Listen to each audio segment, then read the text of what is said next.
Thank you, Mary. Welcome to our annual lectureship. Dr. Crowley is a surgeon, and he became an influential person around Stanford Children's Health, as well as Stanford Health in general. He was the VP of Medical Affairs. At that time, also the highest office in the Stanford healthcare system. And as you can see, shares many overlap with our speaker today in different ways. I'm going to abbreviate Dr. Crowley's lecture introduction a little bit because Dr. Lund, our lecturer today, has prepared, I think, some information on that aspect of it. But Dr. Lund is no stranger to most of the people in the audience. He has been at Stanford, serving as the chief medical officer up until last year. But before that, at the start, Dr. Lund went to Harvard College and then Harvard Medical School after that, and then completed his surgical training at the MGH, followed by Boston Children. So a very prestigious set of training.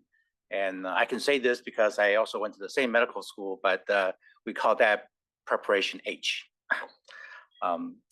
But Dr. Lund then became the staff at Boston Children's and was the surgeon there who was involved with many different aspects of pediatric surgery up until 1999, when he then took a position in Wisconsin. And that's some of the overlap with Dr. Crowley, who also was in the Wisconsin area for a good period of time. Dr. Lund served not only as the surgeon-in-chief for the Children's Hospital in Madison, but also became the chair of the general surgery division, so a sort of a somewhat unique position in serving in both of those roles. And he was there until he got recruited to become the executive vice president of the Phoenix Children's Health. He was there for 4 years before he was recruited to become our chief medical officer as well as associate senior dean at Stanford in 2015. He has served in many roles in this organization, really bringing together many of the essential elements that continues to build the reputation and the strengths of our program. And with so many years of experience in different aspects of surgical care, as that overlaps with pediatrics, I thought that he would serve as a great lecturer. And we thank him very much to take his time during his sabbatical to come and talk to us about his experience. Dr. Lund.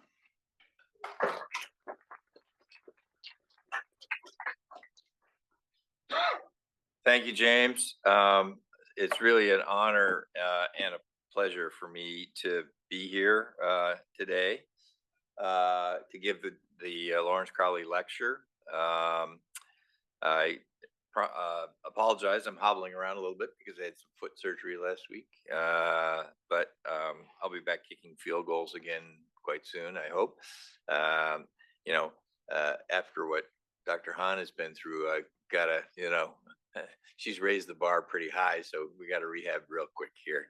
But anyway, to just tell you a little bit about Lawrence Crowley, he was born in Newark, New Jersey, and attended Yale for undergraduate and medical school. He trained in general surgery at Yale New Haven Hospital.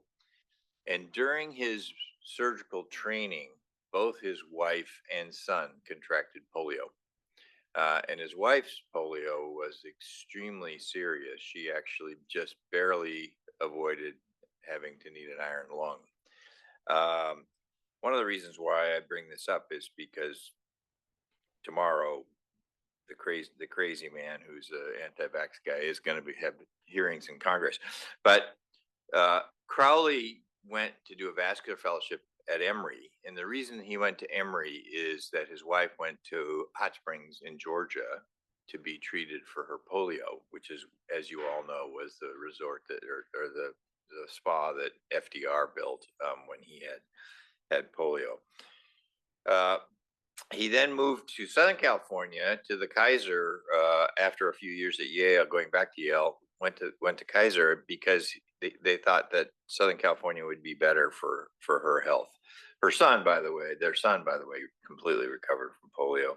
In '64, the chair of surgery, who was a training friend at Yale recruited him to be the chief of the Palo Alto VA, and he came here and was known immediately to be a fairly effective administrator as well as a surgeon. And so in 73, he was actually recruited to Madison, Wisconsin, to be the dean of the medical school at the University of Wisconsin, where he was dean for 4 years. Here's a picture of him getting an award, the Brown Derby Award from the Middleton Society in Madison. And then, as James has noted, he came back here 3 years later, was made the vice president of medical affairs, which was the highest administrative rank in the medical school at the time, and then became VPMA and dean for a few years.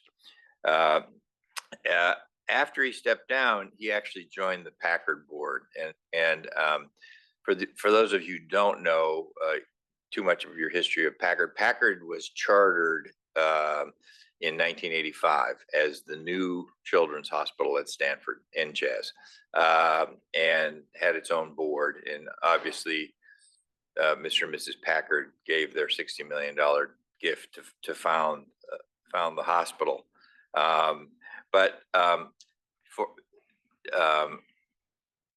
When he became the chairman of the board, Mrs. Packard had died, and so she had was not alive to complete the mission of Packard, finishing the Packard project.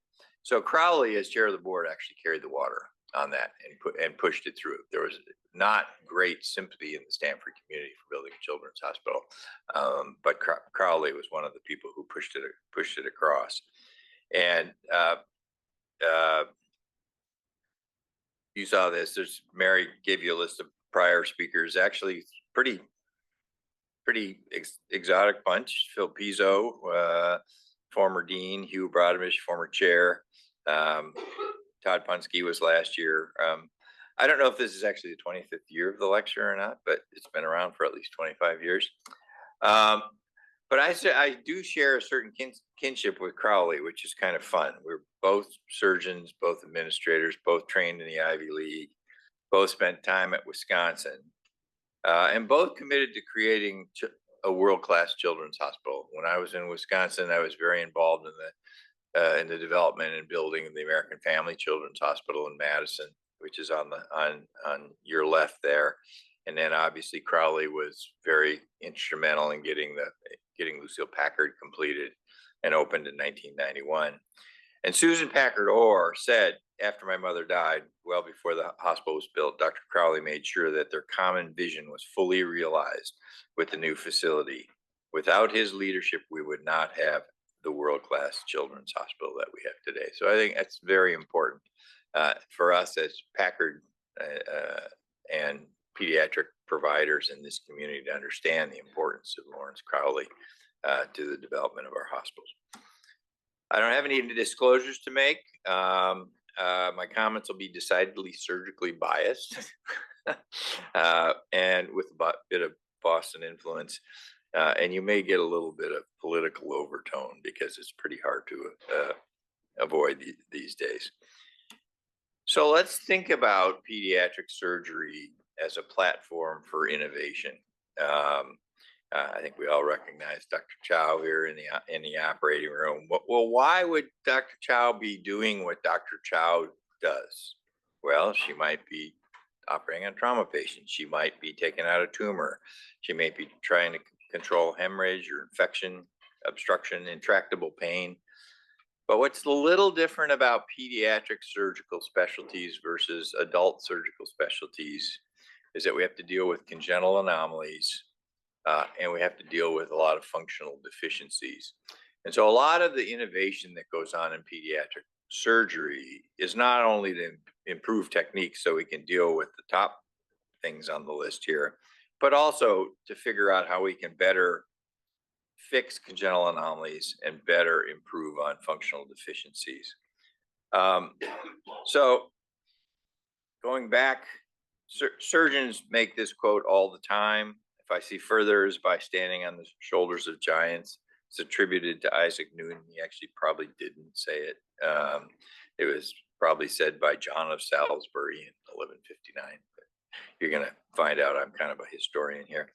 But pediatric surgical investigators have been stimulated over the years by the need to solve difficult and intractable patient problems. And so there was, the field grew based on the evolution of the work that was created by the giants. So who are some of these giants? And again, I apologize for the Boston perspective here. The first was a guy named William Ladd, and the senior professor of surgery, pediatric surgery at Harvard Medical School is a William E. Ladd professor. Ladd kind of started it all. He was born in Milton, Massachusetts, attended Harvard College, was a competitive rower, Harvard Medical School, received his surgical training at the Boston City Hospital, which actually was the premier general surgery training program in Boston for many, many years. Then he joined the staff at Boston City Hospital, had a private practice in Back Bay, and volunteered part-time at the Infants and Children's Hospital starting in 1910. Well, in 1917, during World War I, there was a massive, massive explosion in Halifax Harbor. Two ships collided, one of which was carrying munitions to go to Europe. And the boats caught fire, but didn't immediately explode. So everybody went to the windows to look at these boats burning in the harbor. And all of a sudden there was a 3-kiloton explosion, flattened the city for a half a mile, and broke lots and lots of windows for miles around. And what happened was that the Halifax sent out a plea for help, for medical help. And a lot of the medical help actually came from Boston by train through a snowstorm. And Ladd was one of the people who went there and took care of a lot of the children who had shrapnel injuries and glass injuries. And the rumor is that he actually became inspired to spend full time doing pediatric surgery because of his experience at Halifax. He claims not, but that's the urban legend. And then here's a picture of the Honeywell building, the old Honeywell building. There were not tuberculosis-free cows back in those days, so they had to raise their own. But Ladd became the surgeon-in-chief at Boston Children's Hospital in 1927 and became the surgical training program director. So you can't start innovating in a field unless you have an academic discipline, a discipline of innovation. And so in Ladd's day, the surgery for children was very unsafe. There was no pediatric anesthesia. There were no IVs were incredibly difficult. They had to all be done by cut down. There were limited antibiotics, no airways or pediatric ventilators. So surgery in the chest was very, very dangerous back in those days. Obviously, there was no TPN until the 60s, no ICUs. And most importantly, no pediatric trained hospitals, pediatrics trained surgeons. And I actually put this picture in for Mary's benefit because this is the original Children's Hospital of Philadelphia. There's an interesting story that the sister who was in charge of the pediatric ward at Philadelphia Children's Hospital went to the chair of surgery at Penn and said, we're killing kids because the surgeons are so bad. You have got to get somebody who's dedicated to the care of children. So Ravnan, who's the chair, picked C. Everett Koop to be who was a general surgeon, and said, you're going to get trained in pediatric surgery. So Koop went and spent 6 months with Gross in Boston to get trained as a pediatric surgeon to go back to CHOP to be the head of pediatric surgery at CHOP. We all know him as the Surgeon General in the Reagan administration. So Gross started a training program. His most celebrated pupil was Robert E. Gross, and we'll talk about Gross in a second. But you can see names here of people that you might recognize, like Koop and Willis Potts, and other people who trained in the Gross school. I mean, in the Ladd school. Gross came along. He went to Carleton College, actually, in Minnesota. He was from Maine. Before he went to Harvard Medical School, he did not match initially into a surgical training program. So he went and did a year of pathology at the Brigham. And during his time in the pathology lab at the Brigham, he was doing all these dissections on children who died with patent ductus arteriosus. Imagine kids that died, back in those days, kids died with patent ductuses. And so when he went into surgical training, he went in the dog lab and he figured out a way to ligate the ductus. Again, this was before there were endotracheal tubes. So, this was going to be done with mask anesthesia. So he approached Ladd with this idea, and Ladd told him he couldn't do it. So, as was the Harvard professor's practice, Ladd went to his farm in New Hampshire for the month of July, and Gross promptly put 2 on the schedule and did them successfully. And what really got Ladd's goat was that it was reported in the Boston newspapers, and Gross became quite a celebrity. Ladd returned, tried to fire Gross, but the trustees wouldn't let him fire him because he had such celebrity from doing this operation. So here's Gross 25 years later with his first ductus patient. And below is him with Aldo Castaneda, and we'll come back to Aldo Castaneda again in a little bit. So again, to grow the field, you have to train people and you have to write about it. And so Ladd and Gross started this renowned training program at Boston Children's Hospital and produced the first major textbook of pediatric surgery in the United States, abdominal surgery of infant and children. And so this is a 1941 text. Ladd worked out the repair of many complicated conditions, including intestinal malrotation, and created the procedure that we now know today is called the Ladd procedure. So moving over to the heart,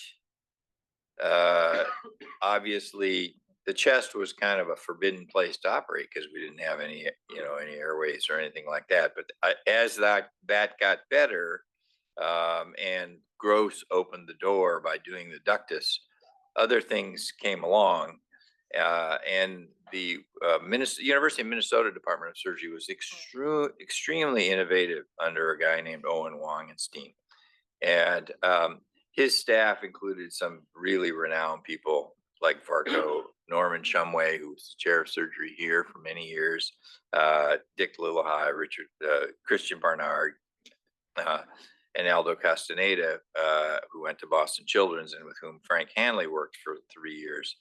But one of his proteges was a guy named C. Walton Lillehei. And Lillehei went in the dog lab and figured out a way to fix problems like ventricular septal defects. And one of the problems that he was most interested in was tetralogy of Fallot. So he figured out how to do a tetralogy of Fallot repair in the dog lab. Lillehei was born in Minneapolis, trained at Minnesota, and he did the world's first open heart surgery in March 1954, which was closure of a VSD using cross circulation. Well, what the heck is cross circulation?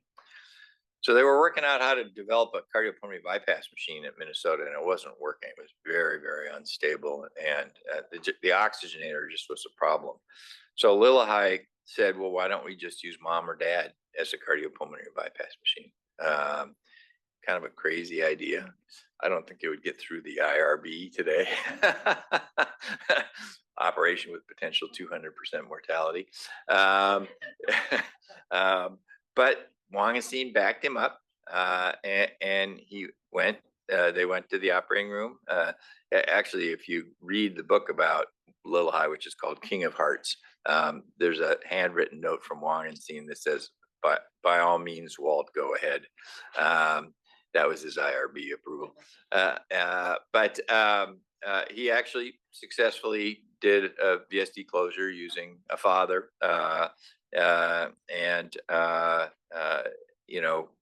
They did about 20 operations this way until they worked out the bugs in the cardiopulmonary bypass machine and didn't have to use mom or dad anymore. So again, it's just a kind of a pressing problem that you've got to innovate for and be bold to find a solution. So that was for straightforward tetralogy of Fallot. Well, tetralogy of Fallot is, as we all know, can be a lot more complicated problem with that. Some of the forms of the defect are very intractable, especially tetralogy of Fallot with pulmonary atresia and multiple arteriopulmonary collateral arteries. And we've been very, very fortunate at Packard to have the expertise of Frank Hanley and his team, who have worked out over years, and I emphasize, this is a team effort. This is not just a surgeon who's doing this. This is a team effort of cardiologists, anesthesiologists, ICU docs, pediatricians, worked out a way to correct this problem, a particularly difficult problem of MAPKIS. I might also mention, to close the circle here, is that Frank is the Lawrence Crowley professor, which is kind of interesting.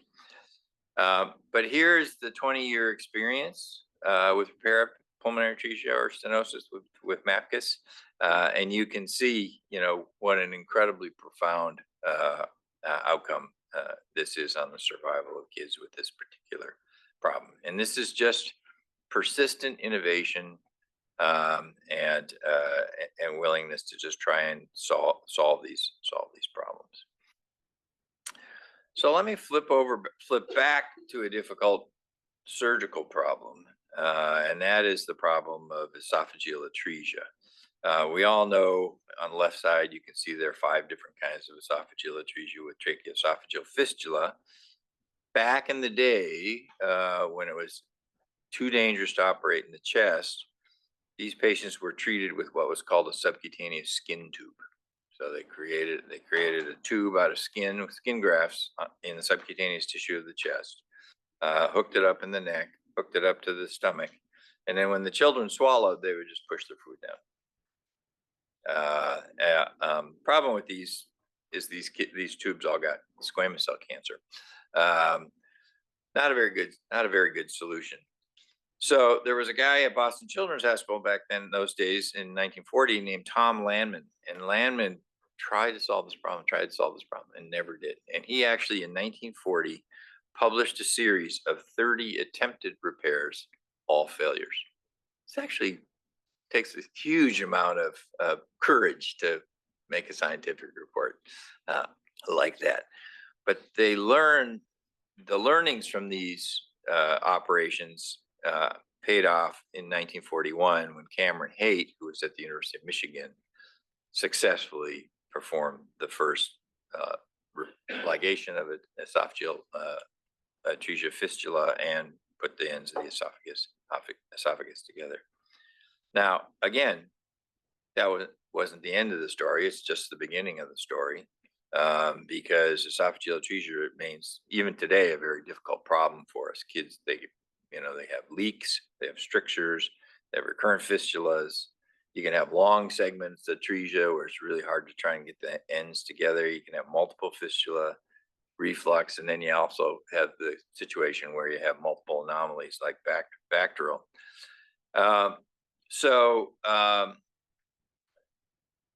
Particularly for long segment atresia, an operation called colonosophocoplasty was invented. There are other esophageal substitutions. You can see there are 2 pictures here. One of a esophageal conduit that goes down the back of the mediastinum and one that goes in the front of the mediastinum. I used to do a lot of these back in the day. The one that's in the left chest, that's on the left side here, is called a Watterson approach. But it's not a really satisfying solution because colon isn't a very good esophagus. And so again, we continue to try to work to solve the problem of particularly the long segment esophageal atresia. So when I was a resident, these long segment kids, we would pass dilators on them every day by mouth. That was just part of your rounds in the morning. There's a dilator at the bedside, and you'd put a dilator down and see if you could lengthen that proximal pouch till you get it to the point where it's close enough to pull them together. And then there was a guy named Fulker, who also trained at Minnesota, general thoracic surgeon, who got the idea that you could put, anchored sutures in the end of the esophagus, bring them outside the chest, and then just put gradual traction on them to try and induce some enterogenesis that way. Problem with this is that these sutures kind of tore up the esophagus, and these esophagi didn't work very well. So one of the more elegant solutions that's coming down the pike now, and it's just being trialed, is actually the utilization of rare earth magnets. You put one magnet in the end, and one end in the top, one magnet in the bottom. And this is an idea that's been worked on actually since before I was a resident. When I was a resident, they used to put they would put a bullet in the proximal pouch, and then the kid would sit on a magnet in the NICU. And as an intern, I used to go take care of these kids, or sitting on the magnet, make sure they're sitting upright to try and train them. But this actually is a very elegant solution, because as those two magnets come together and actually oppose, they will actually slowly cut through the esophagus and form an anastomosis.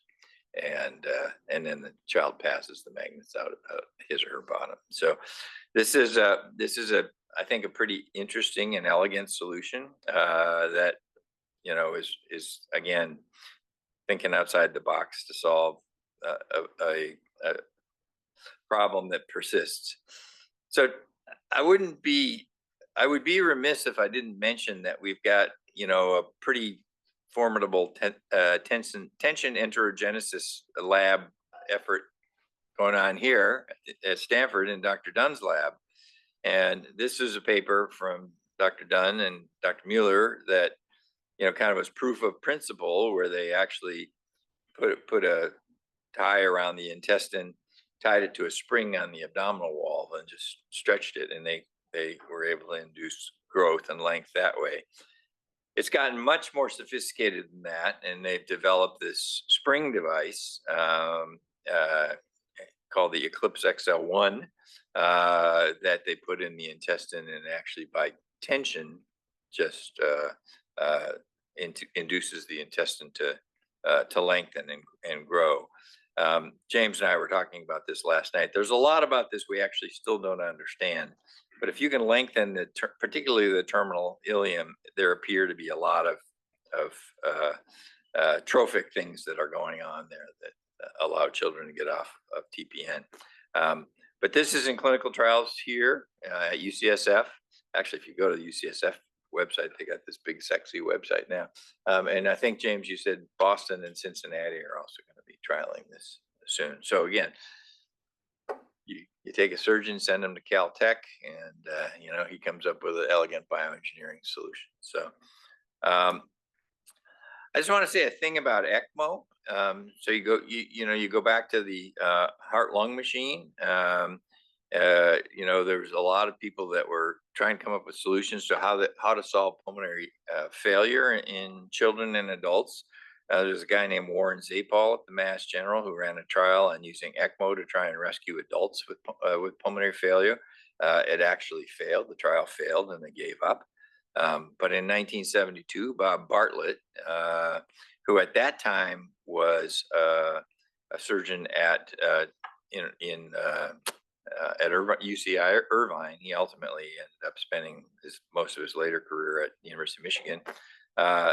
Tried it in an infant, and they had a 2-year-old in cardiogenic shock after open heart surgery. They put him on ECMO, and they were able to support the child and ultimately get him off ECMO. So Bartlett was really the one who kind of pioneered ECMO in infants. Again, I would emphasize this is not just a surgeon doing this. You can't do this without neonatologists and NICU nurses, and on and on and on. It's a team sport. But here's Bartlett on the left, and then our own Tom Crummell went and trained with Bartlett, did some work with Bartlett, and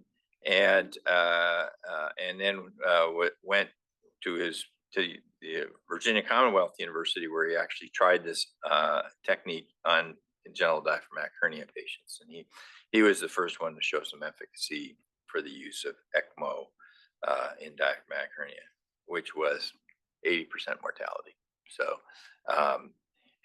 again, it's forcing innovation by application of other techniques. Just want to say a few other quick things before I change gears to biology. One is about cloacal reconstruction. This again was an area where I spent a tremendous amount of my career reconstructing these children. A cloaca obviously is a lesion where there's only one opening on the bottom instead of three in a little girl. And we used to basically kind of sort these out as best we could. The critical area of difficulty is how long is this segment called a common channel here? And we used to try to endoscope these children and ultrasound them and do all kinds of tests on them. Now with modern radiography, 3D MRIs, 3D CT scans, we can actually model these things, build 3D models for the on X-ray machine, and even 3D models in real life so that you can actually manipulate it. And this is such a better personalization of the care of these children because each one of these cases is different. And it really points to where the puck is going in terms of personalized care. And basically every cloaca baby now probably ought to be evaluated in this way. Again, new marriage of radiology and surgery. I want to say a thing about Judah Folkman, who is one of my great mentors. Judah was probably the greatest surgical scientist that we've had in this century. He was from Ohio, trained at the MGH, and Judah got the idea that tumors create a soluble factor that stimulates blood vessel growth. And he had, clinical and laboratory evidence of this, and he saw that the tumors would grow to a certain point, and then they wouldn't have enough blood vessel to support them. So he finished his residency, and he was actually chosen when Gross retired to be the surgeon in chief at Boston Children's Hospital when he was 34. The problem was he wasn't a pediatric surgeon. He was a general surgeon. So Gross called in a favor, and Judah went down and spent 6 months with Chick Coop at Children's of Philadelphia. And Judah did this kind of whirlwind pediatric surgery fellowship program in 6 weeks at CHOP, and came back as the chair of surgery at Boston Children's. He continued to work on this concept that tumors elaborate an angiogenesis factor. His paper in the New England Journal in 1971 was extremely controversial. The pathologist said, this is all inflammation, this is garbage. And in 74, Folkman and another Harvard lab shared the first big industry-funded grant. Again, really, really controversial. You can just imagine what that faculty meeting was like when they discussed getting a big grant from industry. But in 84, which is when I was in Folkman's lab, the group published the first purified angiogenic factor, basic FGF. And Judah used to say that paper converted critics into competitors. And it really was the birth of a lot of growth factor science, which, came out of trying to figure out how to cure childhood cancer. So, he made lasting contributions. He, TNP 470, alpha interferon, angiostatin, endostatin. Thalidomide is an interesting drug. That was a forbidden drug after the 50s and 60s because it caused severe limb deformities, but it turns out that it's an angiogenesis inhibitor and has an application in inflammatory bowel disease, as long as you're not going to get pregnant. And then obviously Avastin is another angiogenesis inhibitor, and this has all come out of a pediatric surgery research lab, which is pretty interesting. The last topic I just want to hit on before I close is prenatal surgery. obviously, this was a huge collaboration between surgeons, perinatologists, neonatologists that try to use the growth and development to solve many anomalies. Sacrococcygeal teratoma, congenital pulmonary airway malformations, just on and on, twin transfusion, all of these things. And this was work that was really pioneered by Mike Harrison at UCSF, who was a pediatric surgeon, and just trying to figure out how to safely operate on moms so that you could use the benefit of fetal growth to help solve the problem. And two of his most important collaborators were Scott Azek, who's the chair of pediatric surgery at Children's of Philadelphia, and Diana Farmer, who's actually the chair of the Department of Surgery up at Davis. But one of the things that I'm really excited about where this field is going is the utilization of stem cells. In, when is this paper? Sorry, 2011, a randomized trial of prenatal versus postnatal repair of myelomeningocele was published in the New England Journal, and this is a multi-center trial. What they found is that the babies in this study had a reduced need for ventriculoperitoneal shunts, which is a big problem. Excuse the pun, but a headache for kids who have myelomeningocele. And the kids who were getting these in utero repairs had a much lower need for ventriculoperitoneal shunting. But they didn't have very much improvement in motor function. They still had paralyzed legs. And so what Dr. Farmer and her team up at Davis are doing now is they're using clinical grade human placental mesenchymal stromal cells and applying them along with in utero repair of the myelomeningocele. And she has some incredible movies of lambs getting this treatment, walking around normally, as opposed to the controls who have paralyzed legs. They've now done this in 3 human patients. So there's a clinical trial that's going on. But again, marriage of, stem cell science, trying to solve a very functional clinical problem by, using, pediatric surgical intervention. So it's, I think, an incredibly exciting time. Where's it going? This is one of my favorite quotes. It's tough to make predictions about the future, but clearly we're evolving from palliative to definitive care. We've gone from open to minimally invasive and robotic techniques, and that's going to continue to grow and function. There's more personalization and multidisciplinary care, like we talked about for the cloaca cases. We're doing integration of tissue engineering and regenerative medicine, a la Dr. Dunn, and people who are doing inductive types of work.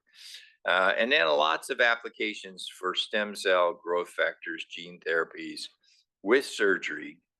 And I think this still kind of black box is what's the role AI is going to play in all this? And really, and certainly going to be very important in surgical planning as we go forward. But what about surgical execution? Are we going to have AI-directed robots doing surgery? I don't think it's out of the realm of possibility. So I think it's really optimistic. Unfortunately, I think there are storm clouds on the horizon. And this is my paid political announcement. We're in a political time right now. And I think pediatrics is really at risk. I don't know if people realize, but only 20% of Medicaid funding goes for pediatrics, but 40% of children in the United States get their health care funded by Medicaid. And another 6 to 8% get it from CHIP. Both of those programs are under fire with whatever they call the 2025 plan. All scientific research and expertise has been suspended right now. I mean, study sections have been shut down. This is incredibly dangerous for, science moving forward and solving problems. And the indications are that our conservative colleagues are going to push the priorities that they consider important, not necessarily the problems that we as healthcare providers think are important. One of the things that scares me to death is that the ACIP, which is the Committee for Immunization Practices, is being restructured. And tomorrow, the most dangerous man in the world, in my mind, is being considered to be appointed Secretary of Health and Human Services. And it goes on and on and on. Now, what's happening is that they're flooding the zone. So, and I think what we have to do as pediatric providers is not take that bait. What we need to do is realize that our goal, the reason we went into pediatrics, was to take care of children and pregnant mothers. And we have to keep our eye on the ball that that's what we're about, and push back as hard as we can if necessary, if it looks like the care of children and pregnant mothers is going to be undermined by what's going on. So I'm going to urge all of you to become much more active and vocal advocates. Write op-ed pages, call your representatives, give talks, because it's a scary time right now. And I hate to end this topic on that, but I mean, that's where we are today. So again, I'm honored to have given this lecture, and I'm happy to take questions or comments. Thanks. The preceding program is copyrighted by the Board of Trustees of the Leland Stanford Junior University. Please visit us at med.stanford.edu.